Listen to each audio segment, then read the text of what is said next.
Elementary teachers these days, we're talking about the 5 biggest mistakes that I would never do if I was an elementary teacher and wanted to grow a school garden with my class. I talked about the first 4 mistakes in the 4 previous videos. You can go find those videos, or better yet, go and register on the School Gardens with Ease 2024 free 60-minute webinar for elementary teachers, in which I explain all these mistakes and I give you much, much more. Essentially, I give you my 2-phase plan to growing a flourishing, successful school garden that is utilized for years to come.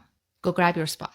Today, I want to talk about mistake number 5. I would never start such a project before I know, at least at a high level, what exactly it is that I'm doing with this garden. Because remember, this is not an urban farm. It's not a home garden. It is not a community garden. One of the biggest mistakes I see people make, and this probably should have been mistake number 1 on the list actually, is that they use the 2 phrases, school gardens and community gardens, interchangeably.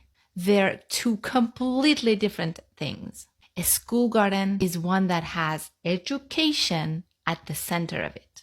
And if it grows food for the community like a community garden is supposed to do, that's a bonus on top, not the main goal. As soon as you put the main goal, what it needs to be, which is education, in a school garden, then your chances of success are going to be skyrocketing. So instead of starting to think about the logistics of this school garden, I would start thinking about my lesson plans. I show you how to write your lesson plans even in the School Gardens with Ease 2024 free 60-minute webinar for elementary teachers. Go grab your spot.